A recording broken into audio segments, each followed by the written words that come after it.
Bonjour à tous, Bonjour à tous, bienvenue. bienvenue. On va attendre encore quelques instants que tout le monde puisse se connecter.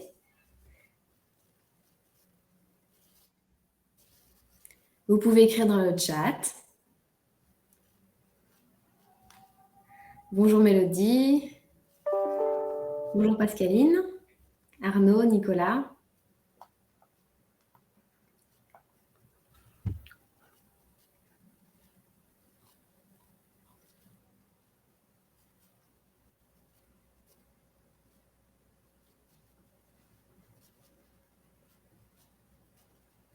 Il y a du monde ce matin. Oui, Bonjour à tous.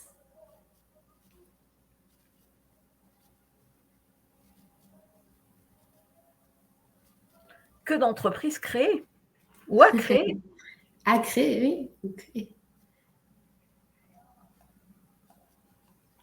Alors, en attendant un petit rappel des règles et consignes sur ce webinaire, vous avez la possibilité, comme vous avez vu, d'écrire dans le chat pour réagir à ce qu'on dira tout au long de ce webinaire, mais aussi d'aller dans l'onglet questions pour vraiment là poser les questions auxquelles on répondra au fur et à mesure. Vous avez aussi la possibilité de voter pour les questions qui vous intéressent le plus pour qu'on y réponde en priorité.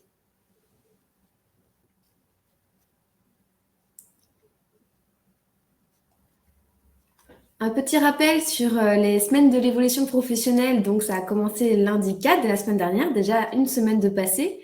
Ça va jusqu'au 15, vendredi. C'est co-organisé avec les opérateurs du CEB pour les actifs et travailleurs indépendants, donc qui sont l'APEC, le réseau EVA, le groupement Évolution BGE Guyane et Intea RH Corse. Un événement 100% digital et gratuit auquel vous pouvez encore vous inscrire à différents webinaires, différentes thématiques pendant cette semaine.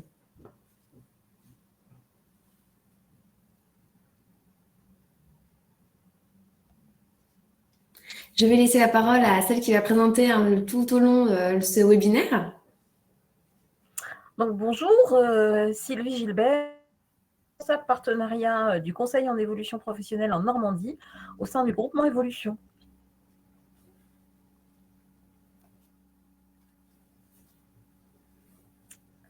Alors, un webinaire sur la création d'entreprise. Qu'est-ce que le Conseil en évolution professionnelle? Comment le Conseil en évolution professionnelle peut vous aider dans votre projet de création ou de reprise d'entreprise? Je parlerai souvent de création, mais c'est la même démarche création-reprise d'entreprise. Donc, pourquoi faire appel à nous? D'abord pour peut-être vous aider à inscrire votre projet de création dans votre projet personnel. On n'est pas tous faits pour être créateur d'entreprise. Donc, l'idée, c'est vraiment de vérifier l'adéquation personne pour obtenir aussi des informations qui existent sur le territoire en fonction de là où vous résidez. Il peut y avoir des aides particulières. Et puis, pour aussi mobiliser le dispositif démissionnaire qui est un passage obligatoire pour pouvoir bénéficier de ce dispositif. On y reviendra.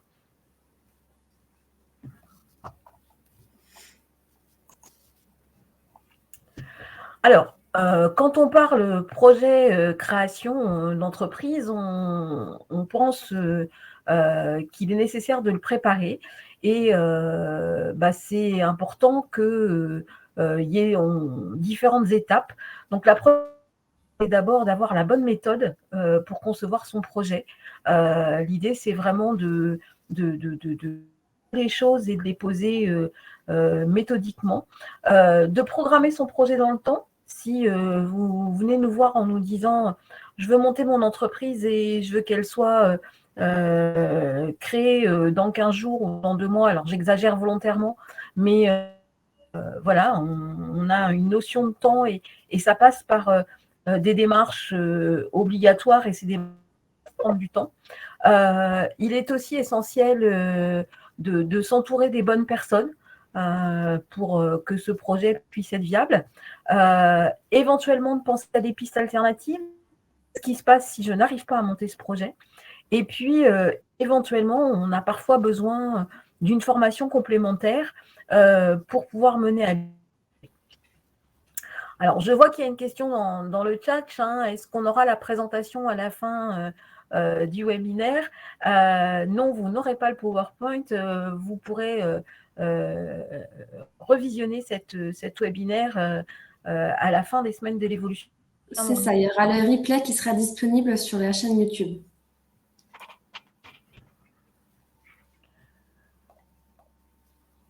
Alors, quand on parle de création d'entreprise, il y a à la fois le conseil en évolution professionnelle qui est là pour vous aider, mais il y a aussi autour un certain nombre d'organismes ou de structures que vous pouvez solliciter.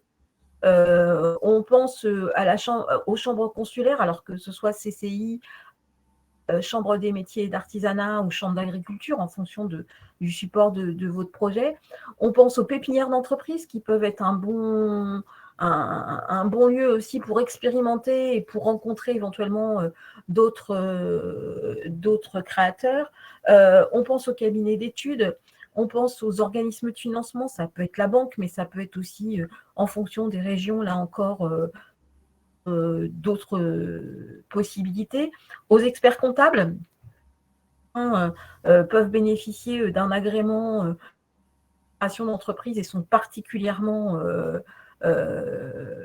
experts dans cette matière. On pense aux organismes de formation. On pense aux organismes d'accompagnement. Alors, il y a le CEP, mais il y a aussi, par exemple, qui peut vous aider à monter votre projet. Voilà, un certain nombre de structures qui gravitent autour de la création d'entreprise et qui seront complémentaires au travail du conseiller en évolution professionnelle, ou bien que le conseiller en évolution professionnelle connaît et va pouvoir vous aider dans ce choix des partenaires.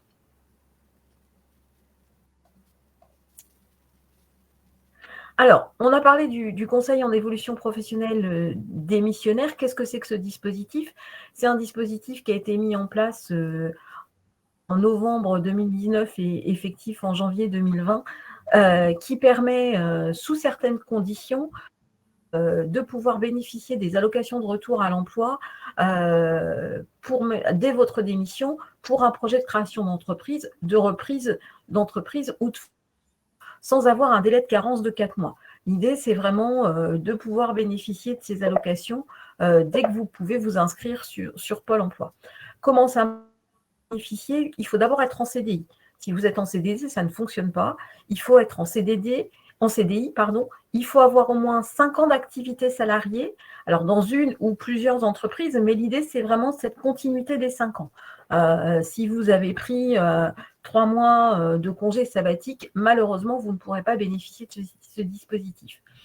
Il faut aussi avoir un projet de reconversion considéré comme réel et sérieux par la Commission paritaire interprofessionnelle régionale, la SPIR, qui est gérée par les Transition Pro,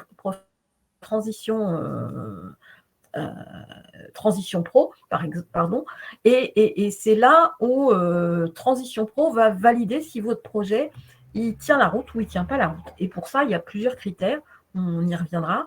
Et il faut obligatoirement que vous ayez bénéficié d'un conseil en évolution professionnelle pour pouvoir valider et vous aider à justifier du caractère réel et sérieux de votre projet. Oui. Juste peut-être, Sylvie, au niveau du son, je pense que ta connexion n'est pas optimale, mais juste voilà, peut-être parler un peu moins rapidement pour qu'on entende bien tous les mots que. Ah, pardon. Non, pas de souci. On a une question dans la question. Voilà, il y a beaucoup de questions. Est-ce que les salariés de la fonction publique peuvent bénéficier du CEP démissionnaire? Alors, non, puisque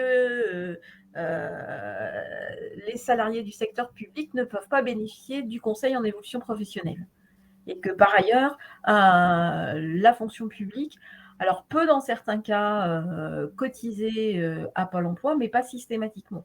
En revanche, ils peuvent mettre en place une rupture conventionnelle. Est-ce que si je coupe ma caméra, même si c'est moins agréable, mais peut-être que le son sera meilleur? Tu peux essayer. Voilà. Alors, autre question. Je suis en congé parental. Suis-je néanmoins éligible au dispositif du CEP démissionnaire? Alors, si vous avez les 5 ans d'activité salariée, oui.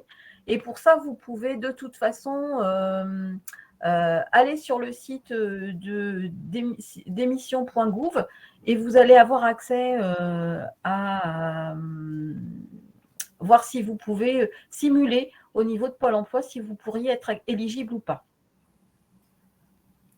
Très bien. Et une autre question en lien toujours avec le congé parental. Rentre-t-il en compte en activité salariée? Ça dépend des fois, ça dépend de l'entreprise, ça dépend. Voilà, je ne peux pas répondre comme ça, c'est trop vaste. Désolée. D'accord. On va reprendre la présentation, on continuera les questions juste après. Alors, qu'est-ce qu'un projet réel et sérieux, puisque c'est comme ça que va être validée votre demande auprès de la commission. Plusieurs points. L'adéquation entre personne et projet. C'est vraiment un des premiers piliers. Est-ce que vous pouvez démontrer à la commission que ce projet, il est compatible avec à la fois vos compétences, à la fois votre environnement personnel, à la fois votre situation personnelle. Voilà, on va vraiment vérifier que votre personnalité, est-ce que tout ça, ça a été travaillé et est-ce que effectivement les choses se passent bien. C'est mieux comme ça au niveau du son, Morgane? Oui, j'ai l'impression que ça ne coupe plus.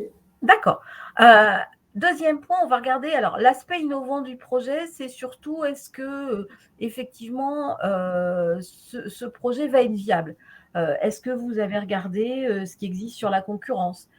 Comment vous allez vous démarquer? Ou bien est-ce qu'il y a un manque dans le territoire sur lequel vous voulez exercer? Voilà, là aussi, c'est d'essayer de s'assurer que votre projet, il est viable. Une fois que les aides, notamment de Pôle emploi, seront arrêtées. Les moyens mis ou à mettre en œuvre, c'est vous souhaitez monter une entreprise qui va nécessiter du matériel. Est-ce que vous avez pensé, est-ce que vous avez déjà du matériel existant que vous pouvez mettre déjà dans cette entreprise? Est-ce que vous avez des compétences? Voilà, tout ce qui va vous permettre d'exercer cette activité d'entrepreneur. L'application mise à la préparation du projet, c'est ce qu'on disait tout à l'heure, c'est les différentes étapes. Comment ça a pu, comment ce projet il est né et comment vous l'avez travaillé et comment vous l'anticipez. Le potentiel d'activité, voilà, si demain vous êtes sur une zone où il y a plein de concurrents, comment vous allez vous démarquer et comment vous avez-vous imaginé pouvoir progresser? Est-ce que vous avez imaginé une activité sur 2 ans, 3 ans, 4 ans? Voilà, comment vous voyez la croissance de votre entreprise? Ça revient aux perspectives de réussite et de développement. Et puis, la faisabilité du projet à moyen terme, comment vous pouvez le mettre en œuvre. Alors, dans ça, on va aussi voir comment vous avez anticipé la démission. Est-ce que vous pouvez démissionner dans 6 mois, dans 3 mois? Est-ce que vous avez des congés à prendre? Voilà, c'est toutes ces questions-là qu'on va travailler et qui vont vous permettre d'argumenter ce projet et de le rendre réel et sérieux.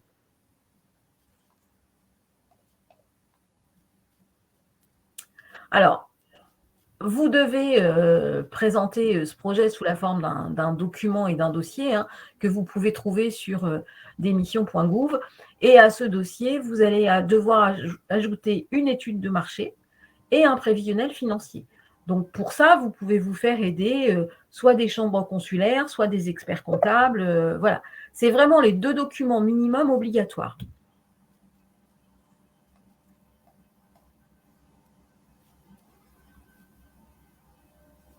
Alors, concrètement, comment ça se passe? Donc, d'aller vérifier démission reconversion.gouv votre éligibilité, pardon.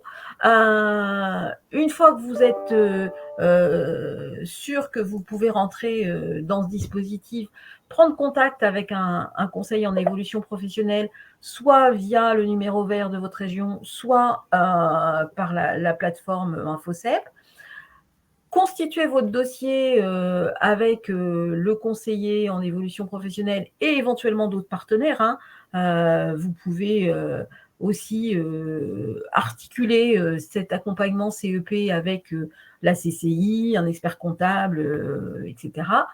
Une fois que vous êtes sécurisé sur ce projet, le déposer à Transition Pro près de chez vous, qui va l'étudier et qui dispose de 2 mois pour donner sa réponse.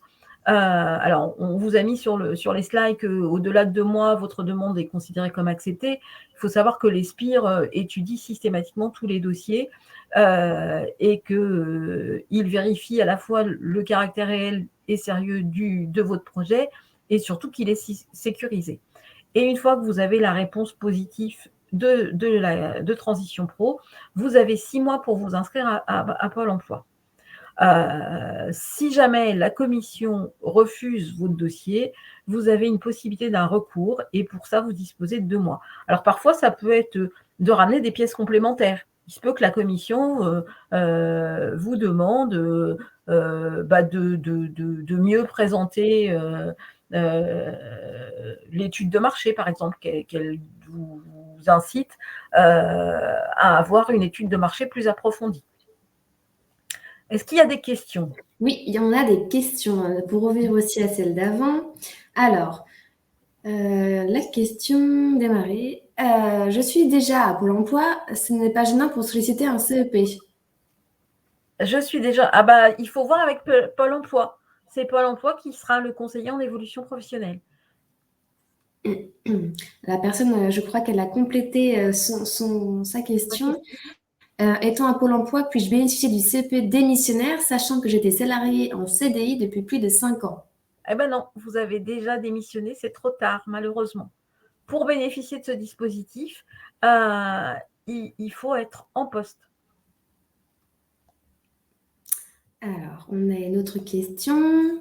Bonjour, est-ce que se mettre en indépendant en créant son entreprise mais en restant dans le même domaine d'activité que son activité salariée est considéré comme une reconversion réelle et sérieuse? Oui, ça peut être tout à fait envisageable. Là encore, hein, c'est à vous de démontrer que vous avez les compétences nécessaires. Alors, on a souvent ça, hein, par exemple, des gens qui travaillent comme comptable, par exemple, en cabinet de comptable et qui veulent créer leur propre structure. Ça fonctionne. Ensuite, si on n'est pas éligible au CEP démissionnaire, quelles sont les démarches à suivre pour créer son entreprise? Alors, si vous n'êtes pas éligible, il faut faire une demande il faut créer sa société. Alors, après, à vous de réfléchir sur les différents statuts. L'inscrire soit au registre du commerce, soit au registre des métiers, soit au registre de l'agriculture. Et vous êtes créateur d'entreprise. On continue alors avec les questions. Bonjour, j'ai déjà bénéficié du dispositif démissionnaire en février 2020. Mon projet n'a malheureusement pas pu aboutir avec la crise sanitaire. Est-ce possible de disposer d'un nouvel accompagnement CEP et prolonger l'ARE s'il y a un nouveau projet de création? Alors, je n'ai pas bien compris la question. Est-ce que vous êtes toujours salarié ou est-ce qu'aujourd'hui, vous avez déjà démissionné? Est-ce que vous êtes déjà chez Pôle emploi? Bon, peut-être que la personne Là, c'est un peu… Parce que si on a préparé un dossier et que effectivement on n'a pas donné sa démission, on peut toujours effectivement, notamment par rapport à la crise Covid, reproposer un projet à la commission. Mais si vous êtes déjà chez Pôle emploi, là c'est Pôle emploi qui va prendre le relais sur la création d'entreprise. Alors, c'est la partie un peu question-réponse, hein, finalement, avant la présentation du CEP.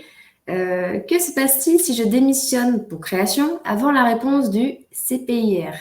Alors, si vous démissionnez avant la réponse du SPIR et que le SPIR refuse votre projet, vous ne serez pas indemnisé par Pôle emploi. Vous aurez ce délai de carence de 4 à 6 mois et vous n'aurez pas d'indemnité Pôle emploi. Et vous n'aurez pas non plus les aides qui peuvent être liées dans certaines régions au statut de demandeur d'emploi créateur d'entreprise. Très bien. Peut-on se mettre comme micro-entrepreneur avec ce dispositif? Oui, tout à fait, il est compatible. Très bien. Peut-être qu'on va poursuivre un petit peu la présentation, même s'il y a beaucoup de questions, on y reviendra.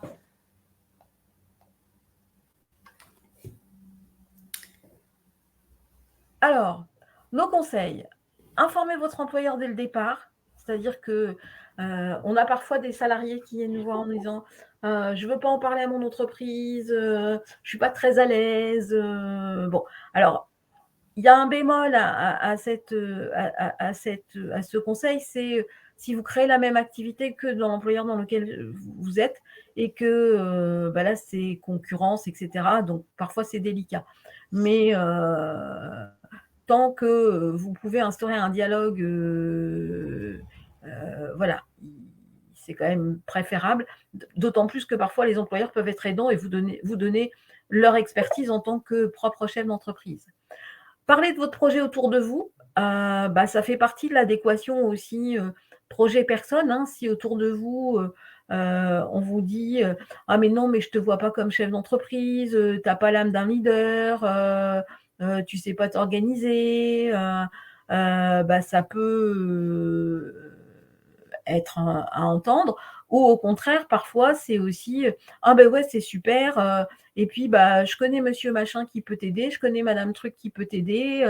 Voilà, ça peut être aussi parfois une source d'informations complémentaires et c'est toujours intéressant d'avoir le regard des autres. Travaillez votre présentation de votre projet avant de venir nous voir. Alors, si vous n'avez pas du tout d'idée,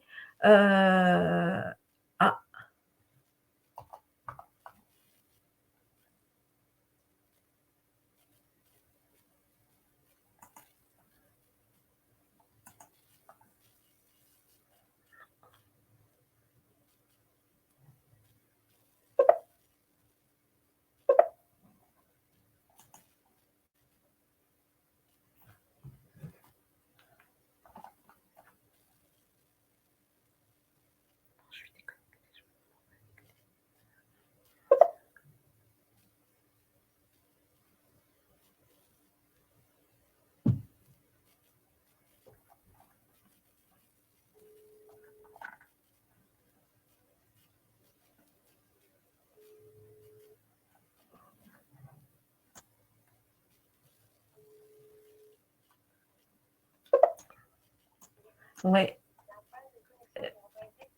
Ouais.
Excusez-nous pour ce problème de connexion Internet.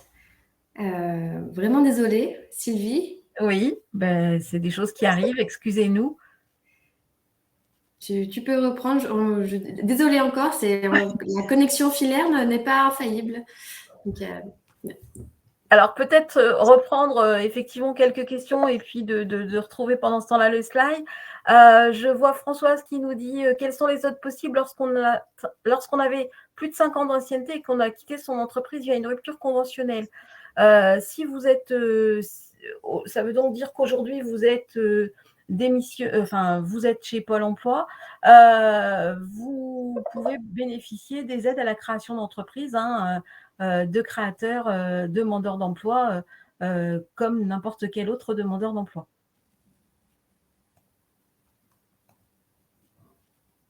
Alors, il y a une question aussi de Pascaline qui nous dit « Que se passe-t-il si je démissionne à l'avoir réponse et que l'Aspire valide mon dossier ?» Bah, tant mieux pour vous, mais voilà, ça peut être une situation un petit peu dangereuse puisque si l'Aspire ne valide pas, vous ne pouvez pas bénéficier de ce dispositif. Et en général, la commission paritaire n'aime pas trop être devant un fait accompli en se disant bah, les gens ont déjà démissionné et ils n'ont plus forcément besoin de notre aval. Donc attention à ça, ça peut être mal interprété par la commission de l'Aspire. Lors du dépôt de dossier, il y a donc 2 mois de délai de réponse, mais existe-t-il des dates de commission ? Oui, il y a des commissions tous les mois dans les transitions pro et effectivement, comme il y a beaucoup de dossiers dans l'ensemble des régions, on sait que la commission prend ces 2 mois de délai. Alors, on va peut-être retrouver notre slide, Morgane. Oui, on est sur la slide le conseil en évolution. Ah oui, pardon. Peut-être que tu peux revenir quand même sur l'autre. Oui. Celle-ci ? Oui. Donc, on était sur voilà, l'incident technique. Donc, faites-vous accompagner, donc, que ce soit effectivement le conseil en évolution professionnelle, les chambres paritaires, les chambres consulaires, des organismes comme la BGE, etc. Parce que dans cet accompagnement, vous allez aussi changer de posture. Petit à petit, vous allez devenir chef d'entreprise et votre projet, il va mûrir et c'est important de prendre ce temps aussi de cet accompagnement.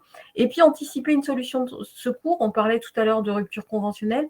Ça peut être effectivement une solution de secours ou bien de voir comment une reconversion peut être envisagée si vraiment ce projet il peut pas aboutir.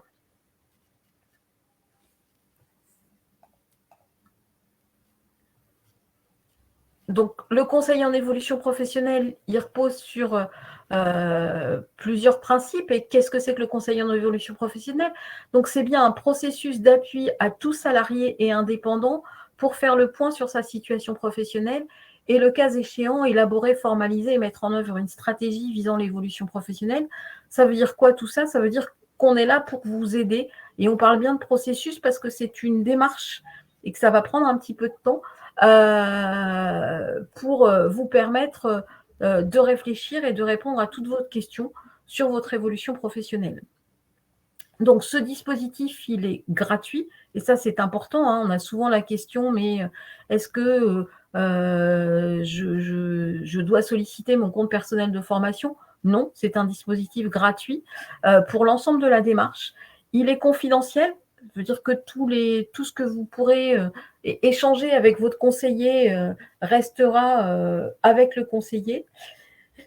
Nous avons un regard de neutralité puisque cette mission de conseiller en évolution professionnelle est une mission, une délégation de service public. Donc, en aucun cas, on ne prendra une décision à votre place. C'est vraiment, et on a cette notion de réserve et de neutralité. Il est accessible puisque l'ensemble du territoire nationales et les DOM-TOM sont couverts par ce dispositif. Accessibilité aussi en termes d'horaire, puisque nous pratiquons les horaires élargis et nous intervenons dans certaines agences les samedis matins pour permettre aux salariés de venir nous voir. Et puis, il est impartial, puisque effectivement, chacun peut en bénéficier et avec la même exigence de qualité de service.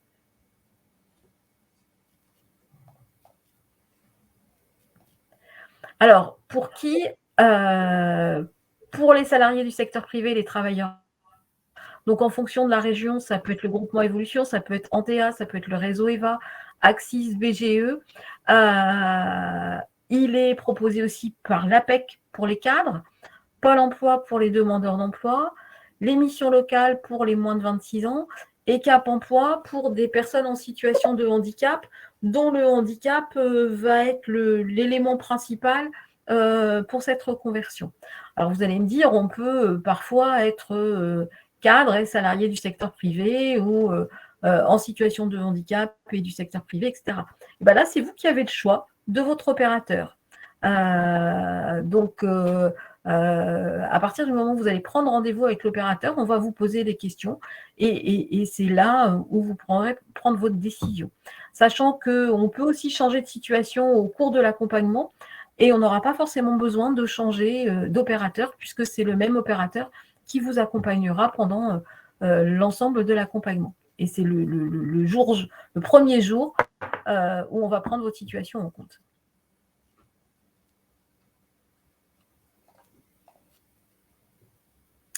Quel est l'objectif? Alors, on disait tout à l'heure, aider à la formalisation et l'élaboration d'un parcours. Donc, on va répondre aussi bien sur l'évolution professionnelle. Demain, j'ai envie de changer de métier, j'ai envie d'évoluer, d'avoir un poste avec plus grande responsabilité. On va travailler sur le développement des compétences. J'aimerais acquérir telle compétence, mais j'ai besoin de me former, je ne sais pas où, je ne sais pas comment, je ne sais pas comment le financer, etc. Est-ce que ça peut se faire dans le cadre de dispositifs spécifiques? On va travailler la reconversion, la transition professionnelle, qu'elle soit choisie ou subie. Demain, j'ai un problème de santé, je ne peux plus exercer mon métier, eh bien, je subis ma transition professionnelle. Parfois, c'est aussi, je ne veux plus exercer cette activité, j'ai envie de changer. On va travailler la reprise et la création d'entreprise, l'activité, bien sûr. La certification professionnelle, j'ai travaillé pendant 10 ans sur un poste et je n'ai pas le diplôme ou la certification professionnelle reconnue, j'ai envie de l'obtenir, comment puis-je le faire? Et puis, on va travailler sur tout ce qui est mobilité interne ou externe.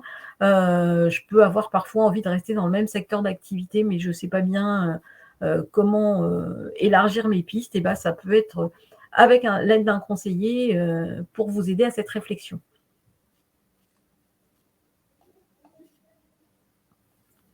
Alors, comment ça se passe? C'est un conseil individualisé, donc qui va permettre, dans un premier temps, d'exprimer sa demande et son besoin, avoir peut-être un premier niveau d'information, et puis identifier éventuellement les démarches possibles. Est-ce qu'il faut aller voir la BGE? Est-ce que votre projet n'est pas suffisamment mûr et que peut-être il a besoin d'être approfondi? On a parfois lors de ce premier rendez-vous, des gens qui nous disent j'ai envie de créer mon entreprise, mais je n'ai pas trop d'idées. On a les chambres du commerce et les régions qui parfois proposent des dispositifs je monte ma boîte. Donc, ça peut être éventuellement un premier niveau d'information. Mais le conseil en évolution professionnelle, ce n'est pas qu'une information, ça peut être aussi un accompagnement, et là qui se fera dans un deuxième temps, pour vous aider à construire ce plan d'action et à l'élaborer et à voir effectivement la faisabilité de votre projet.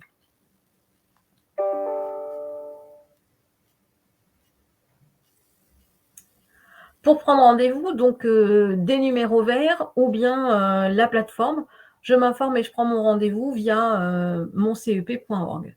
Donc voilà, des choses assez simples qui peuvent être vite mis en œuvre, sachant que en fonction des régions, vous pouvez avoir un rendez-vous dans les 10 à 15 jours sur votre territoire, et que là aussi, on parlait d'accessibilité tout à l'heure, si vous habitez, c'est ou vos lieux de domicile ou vos lieux de travail, peu importe, c'est vraiment ce qui est le plus simple pour vous et le plus pratique pour accéder à ce service qui sera pris en compte. Sachant que ce site internet aujourd'hui a fait un peu peau neuve, donc la plateforme est un peu différente de l'image que vous voyez à l'écran, mais vous pourrez toujours trouver l'opérateur qui vous convient en fonction de vos statuts sur ce site-là. On va regarder un peu au niveau des questions. Je vois qu'il y a eu pas mal de questions.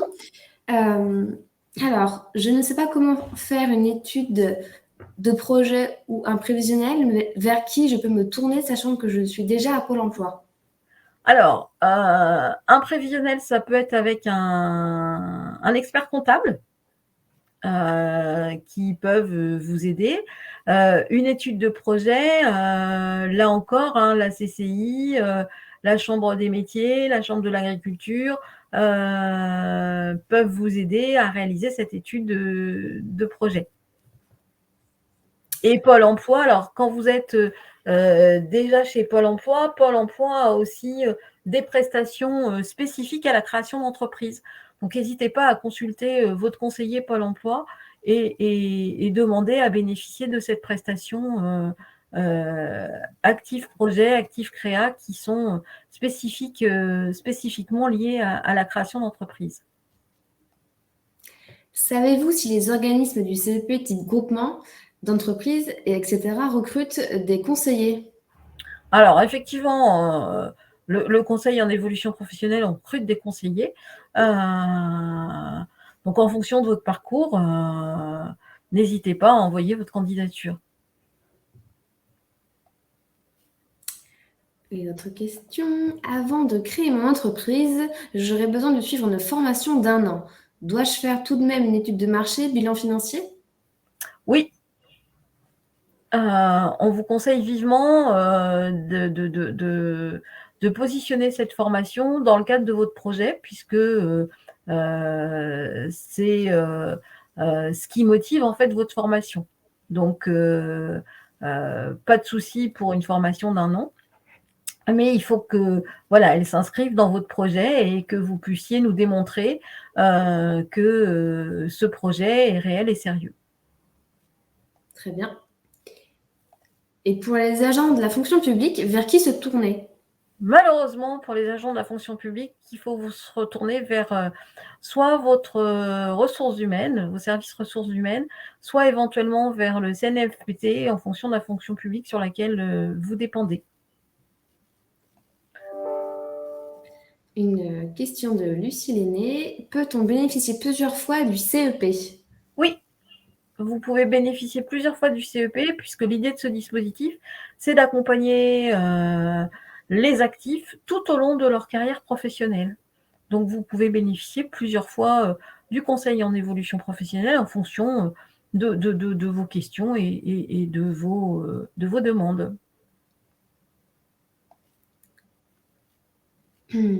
Ensuite, on a d'autres questions. Pour préciser ma question, j'avais déjà un statut parallèle d'auto-entrepreneur en sommeil depuis longtemps. Puis-je quand même bénéficier des aides à la création de Pôle emploi? Alors, vous allez pouvoir bénéficier des aides à la création de Pôle emploi sous certaines conditions, mais par contre, vous ne pourrez pas bénéficier du dispositif démissionnaire, puisque pour bénéficier de ce dispositif, il ne faut jamais avoir créé d'entreprise. Donc, à partir du moment où vous avez créé une auto-entrepreneur, vous êtes déjà créateur d'entreprise. Alors après, si elle est en sommeil depuis 10 ans, on peut avoir des dérogations, mais voilà, c'est un peu plus compliqué que si vous n'avez pas du tout créé d'entreprise. Une question de Justine. La démission doit-elle donc intervenir dans les maxi 6 mois après la réponse positive? Oui, Vous avez 6 mois pour vous inscrire à Pôle emploi, d'où cette idée aussi d'accompagnement. Et tout à l'heure, je parlais de préparer le projet. Ça fait partie aussi du rétro-planning. Si effectivement la date des 6 mois est compliquée, il faut peut-être redécaler votre demande de création d'entreprise. Je ne sais pas si j'ai été très claire là. Une autre question de Lucie. Peut-on présenter un projet puis, en cas de refus, en proposer un autre quelque temps plus tard? Oui, tout à fait. Alors après, là aussi, peut-être que l'idée de se faire accompagner, c'est pour éviter ce genre de choses. C'est-à-dire que si vous avez un refus, c'est que le projet il n'est pas suffisamment bien construit, ou voilà, l'idée c'est vraiment de se faire accompagner pour éviter de faire une première fois, une deuxième fois, une troisième fois. Ce qu'on veut dans ce dispositif, c'est sécuriser votre projet, sécuriser votre départ, et faciliter la réussite de ce nouveau projet. Donc,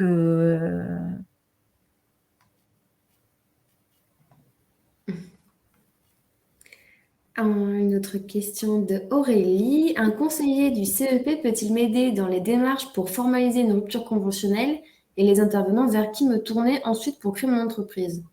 Bien sûr, on peut vous aider à formaliser une rupture et on peut vous aider à trouver des intervenants. C'était la slide, je crois que c'est la deuxième ou la troisième, on présente effectivement le panel d'intervenants possibles.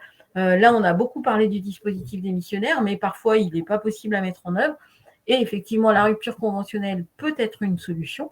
Donc, dans ces cas-là, le CEP est tout à fait à même de vous aider dans ce sens-là.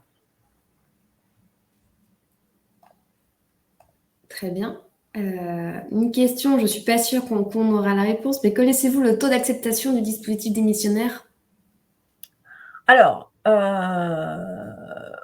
aujourd'hui, on a un taux qui est relativement élevé, puisque l'idée, c'est vraiment, et c'est pour ça que on a rendu obligatoire le passage par un conseiller en évolution professionnelle, c'est qu'on travaille avec vous ce projet de A jusqu'à Z. Alors effectivement, après, vous avez la liberté de ne pas faire les démarches qui vous sont proposées. Mais quand ce travail de co-construction est bien réalisé, globalement, vous avez toutes les chances que votre dossier soit accepté. Sachant que on a un partenariat privilégié avec Transition Pro, de par nos activités. Donc, on connaît leurs critères et leurs demandes. Donc, c'est vraiment l'idée de vous appuyer dans cette démarche. Alors après, il se peut parfois que il n'y ait pas le bon document ou ce qui peut aussi parfois être un frein, c'est notamment si il y a besoin d'un emprunt bancaire et que vous n'avez pas l'accord de la banque. Ça peut être un des freins qui va aujourd'hui dire à la commission « Ouh là là, le projet n'est pas sécurisé », d'où de travailler un plan B et de voir comment cet obstacle pourrait être résolu. Alors, je vois beaucoup de questions par rapport au webinaire sur le fait que ce soit très axé CEP démissionnaire, dispositif démissionnaire. Effectivement, c'est lié, on est des opérateurs du CEP, donc on vous parle de dispositifs en lien avec le CEP, mais bien sûr, vous avez d'autres webinaires peut-être plus précis, axés sur la création d'entreprise. Je pense, Sylvie, que tu peux... Oui, il y a des webinaires qui sont proposés par les chambres du commerce, par les chambres d'industrie, qui sont aussi proposés par la boutique de gestion. Il y a aussi l'organisme BPI qui peut être un bon support, puisque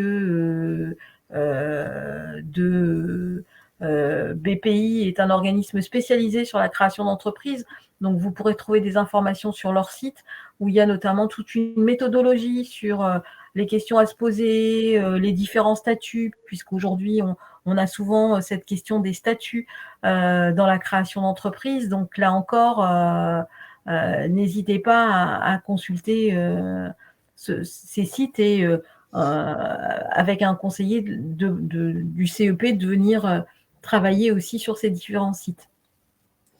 On a une question dans le chat. Comment procède l'intervenant du CEP pour obtenir une négociation pour la rupture conventionnelle?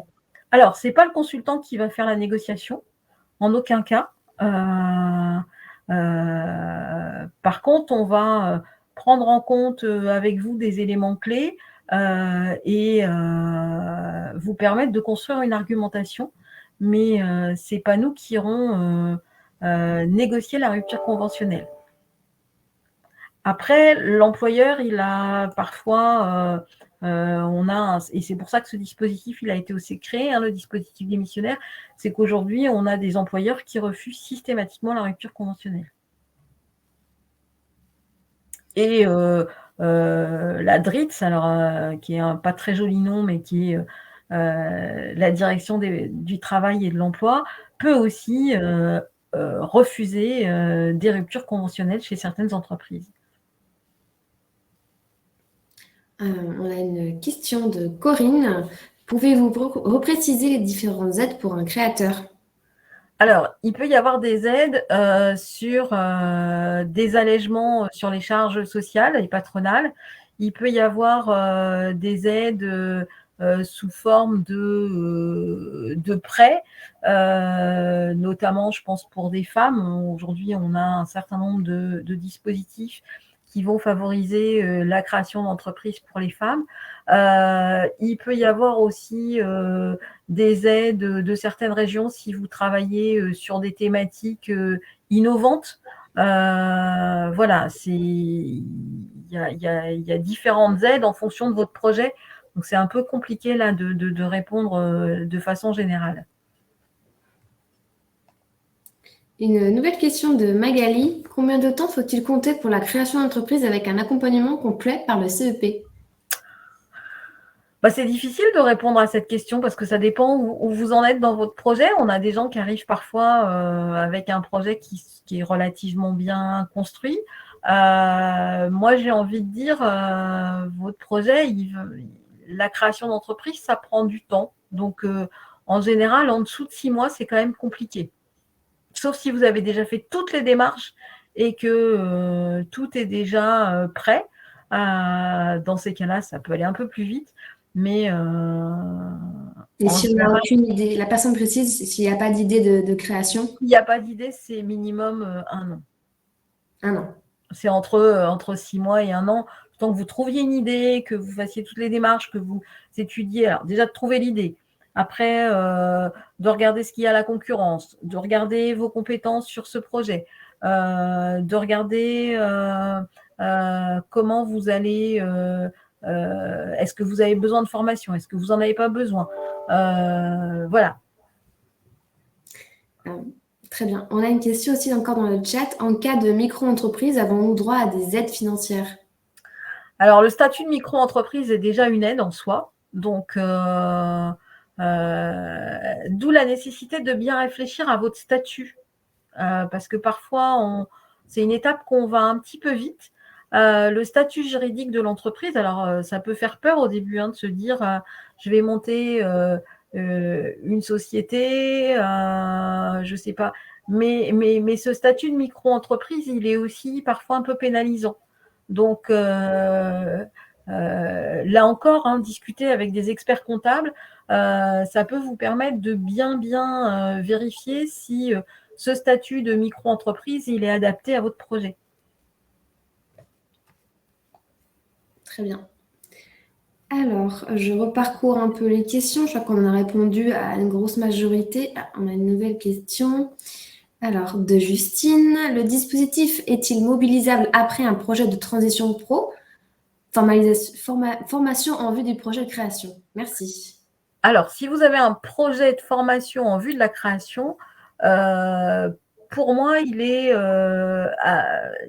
mobilisé dans le dispositif démissionnaire. C'est-à-dire que dans le dispositif démissionnaire création d'entreprise, il y a un volet à l'intérieur de ce dossier où vous pouvez demander la formation.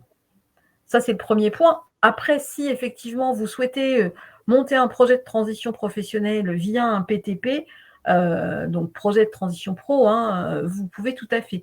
Mais après, faut étudier là encore en fonction de votre spécificité. Est-ce que, Sylvie, tu pourrais peut-être repréciser les noms des sites à consulter pour, Oui, je viens de voir. ouais. Donc, je vous conseille fortement d'aller voir le site de BPI. BPI Création, oui. BPI Création, qui est un site voilà, qui pose bien les choses de la création d'entreprise et qui, en tous les cas, vous donne à la fois cette méthodologie, qui vous donne des choses sur le statut de créateur d'entreprise, etc. Il y a aussi le site sur la BGE, donc boutique de gestion entreprise, hein, qui peut aussi vous aider par rapport à ça. C'est ça. On a une question sur qui tu es, Sylvie. Donc, c'est Sylvie Gibert qui travaille pour Catalyse Conseil au nom du groupement Évolution. Alors, j'avais vu une question sur consulter un expert comptable est à nos frais, ça coûte combien en moyenne? Alors, il faut savoir que il y a un certain nombre d'experts comptables, notamment dans l'ordre, puisqu'il y a un ordre des experts comptables qui organise, alors une fois par mois, c'est vraiment en fonction de votre région, des consultations gratuites. Il y a parfois aussi des cafés créateurs, notamment le Crédit Agricole met ça dans plusieurs régions de France, qui sont des temps avec notamment plusieurs opérateurs, donc évidemment le CEP, mais des avocats, des notaires, des experts comptables, la CCI, enfin voilà, tous les, ma petite slide là, tous les partenaires qui tournent autour de la création d'entreprise. Et ces cafés créateurs, vous pouvez venir nous voir, c'est gratuit et vous allez avoir à trouver un certain nombre d'intervenants qui sont mis à votre disposition. Donc, l'expert comptable, il n'est pas toujours à vos frais et ça fait aussi partie quand tout à l'heure dans les étapes, je disais comment vous avez préparé votre projet, parfois ça fait partie aussi des documents et de la façon dont vous allez procéder qui va étayer ce projet. Les CCI font, les chambres des métiers et des artisans font aussi un bilan, enfin toute la partie comptable qui peut être tout à fait compatible avec le dossier qu'on va vous demander. Hein. Donc, ce n'est pas toujours à vos frais. Et puis, il y a, dans certains cas, pour bénéficier de l'accompagnement de la CCI, effectivement, un petit peu de sous à mettre dans ce projet. Et là aussi, la commission estime que c'est un effort qui vous est demandé.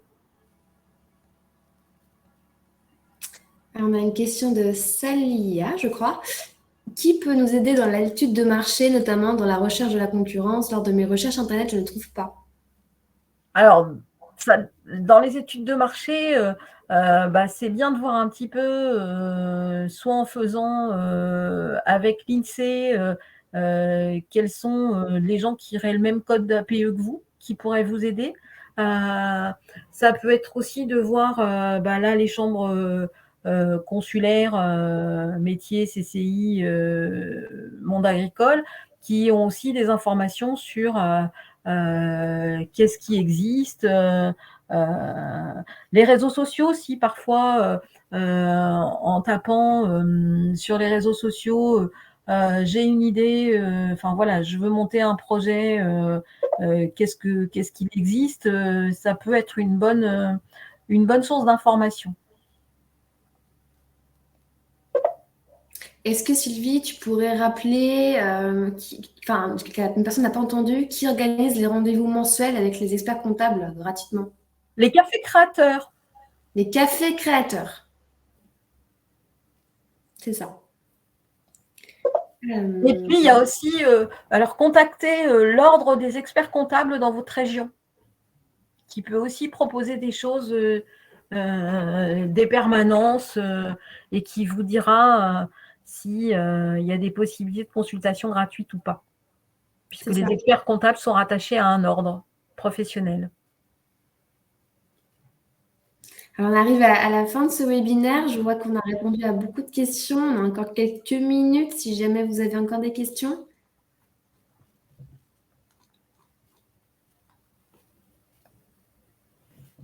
Je crois qu'on a dû répondre à la majorité. En tout cas, merci beaucoup à tous d'avoir suivi ce webinaire.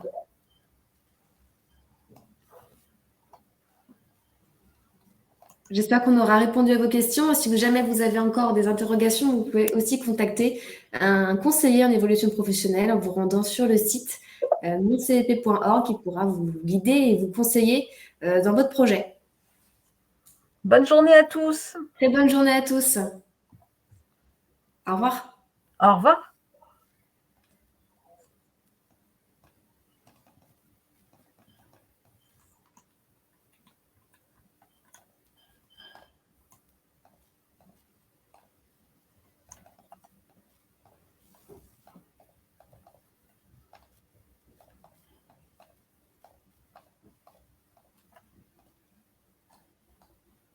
Bon.